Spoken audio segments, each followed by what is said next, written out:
ಮತ್ತು ಮನೋರಂಜನೆ ಆದಮೇಲೆ ಮೂಲ ವಿಷಯವಾಗಿರುವಂಥ ವ್ಯಕ್ತಿತ್ವ ವಿಕಸನ ಅಂತಂದರೆ ಇದೆಲ್ಲ ಹೆಂಗೆ ಸಾಧ್ಯ, ಹೆಂಗೆ ನಾವು ಏಕಾಗ್ರತೆ ಹೆಚ್ಚಿಸ್ಕೋಬೇಕು, ಯಾವ ರೀತಿಯಾಗಿ ಮೆಮೊರಿ ಪವರ್ ಹೆಚ್ಚಿಸ್ಕೋಬೇಕು, ಯಾವ ರೀತಿಯಾಗಿ ಸ್ಟಡಿ ಪ್ಲ್ಯಾನಿಂಗು, ಟೈಮ್ ಮ್ಯಾನೇಜ್ಮೆಂಟು, ಆಮೇಲೆ how to face the problems very easily, ಈ ಎಲ್ಲ ವಿಷಯಗಳ ಕುರಿತಾಗಿ ಸ್ವಲ್ಪ ಹೊತ್ತು ನಾವು ನೀವು ಕೂಡಿ ನನ್ನ ಕೆಲವು ಚಿಂತನೆ ನಿಮ್ಮ ಜೊತೆ ಹಂಚ್ಕೊಳ್ಳುವಂಥದ್ದು. ನಮ್ಮ ಟ್ಯಾಲೆಂಟ್ ನೋಡಿದಾಗ ನಿಮ್ಮಲ್ಲಿ ಸಹಜವಾಗಿಯೇ ಮೂಡ್ತಕ್ಕಂಥ ಪ್ರಶ್ನೆ ಹೀಗೂ ಉಂಟೆ ಅಥವಾ ಹೌ ಇಟ್ ಈಸ್ ಪಾಸಿಬಲ್ ಅನ್ನುವಂಥದ್ದು. ಸೊ ಸೇಮ್ ಕ್ವಶನ್ ನನಗೆ ಡಾಕ್ಟರ್ APJ ಅಬ್ದುಲ್ ಕಲಾಂ ಮತ್ತು ನರೇಂದ್ರ ಮೋದಿಯವರು ಕೂಡ ಕೇಳಿದ್ದಾರೆ. ಅವೆರಡು ಪ್ರಸಂಗಗಳ ನೆನಪಿಸ್ಕೊಳ್ಳೋದಾದರೆ 2004 ಅಕ್ಟೋಬರ್ 15ಕ್ಕೆ ಬೆಳಗಾಂನಲ್ಲಿ ಅಬ್ದುಲ್ ಕಲಾಂ ಮತ್ತು 2 years ಬ್ಯಾಕ್ ಮೋದಿಯವರನ್ನು ಭೇಟಿಯಾಗುವಂಥ ಅವಕಾಶ ಒದಗಿ ಬಂತು. ಅವ್ರ ಹತ್ರ ಹೋದಾಗ ತಮ್ಮ ಡೇಟ್ ಆಫ್ ಬರ್ತ್ ಕೇಳಿದರು. ಸರಿಯಾದ ಡೇ ಹೇಳಿದಾಗ ಆಶ್ಚರ್ಯಚಕಿತರಾಗಿ ನಿಮ್ಮ ಥರನೇ ಹೌ ಇಟ್ ಈಸ್ ಪಾಸಿಬಲ್ ಅಂತ ಕ್ವಶನ್ ಕೇಳ್ತಾರೆ. ನಾನೇನು ಹೇಳಿದೆ ಅಂದರೆ everything is possible, nothing is impossible. ನೋಡಿ ಬಂಧುಗಳೇ, ಇಂಪಾಸಿಬಲ್ ಅನ್ನುವಂಥ ಶಬ್ದದಲ್ಲಿ ಐ ಆಮ್ ಪಾಸಿಬಲ್ ಅಂತ ಇದೆ.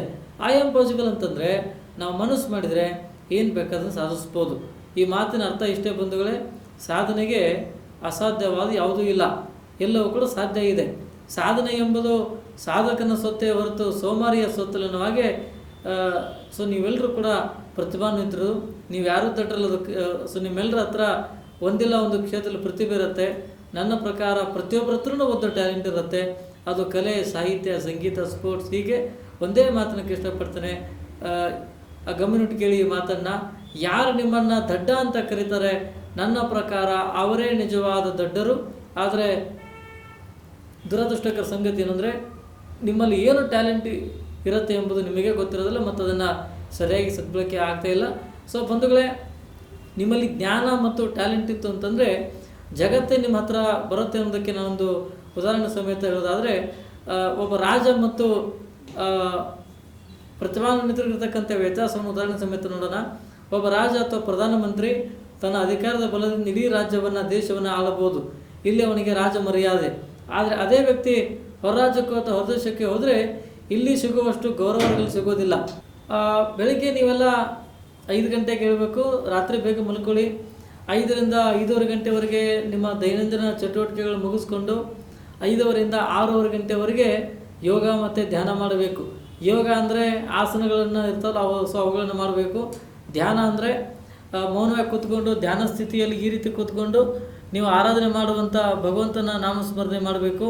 ಅದಾದಮೇಲೆ 6:30ರಿಂದ 8:00 ಗಂಟೆವರೆಗೆ 2 hours ಸ್ಟಡಿ ಮಾಡಬೇಕು. ಅದು ಹೇಗೆ ಓದಬೇಕಂದ್ರೆ ನಿಮ್ಮ ಕಣ್ಣು ಮತ್ತು ಮೈಂಡ್ ಅವೆರಡು ಬುಕ್ ಮೇಲೆ ಕೇಂದ್ರೀಕೃತವಾಗಿ ಇಟ್ಟುಕೊಂಡು ಸ್ಟಡಿ ಮಾಡಬೇಕು.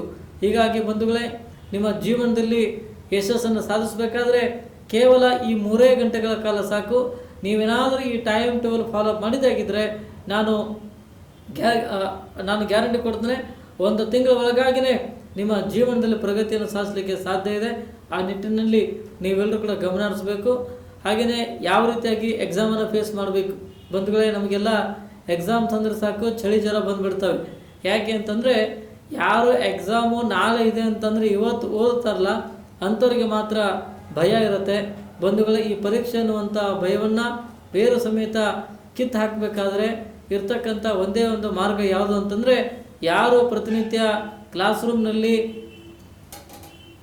ಟೀಚರ್ಸ್ ಮಾಡುವಂಥ ಪಾಠದ ಕಡೆಗೆ ಕಾನ್ಸಂಟ್ರೇಷನ್ ಕೊಟ್ಟು ಕೇಳೋದಲ್ಲದೆ ಮನೆಯೊಳಗೆ ತಪ್ಪದೆ ಯಾರು ಸ್ಟಡಿ ಮಾಡ್ತಾರೆ ಅಂಥವ್ರಿಗೆ ಯಾವುದೇ ರೀತಿಯ ಭಯ ಇರೋದಿಲ್ಲ. ಯಾರು ಎಕ್ಸಾಮ್ ಹತ್ರ ಬಂದಾಗ ಓದ್ತಾರೆ ಅಂಥವ್ರಿಗೆ ಮಾತ್ರ ಭಯ ಇರುತ್ತೆ.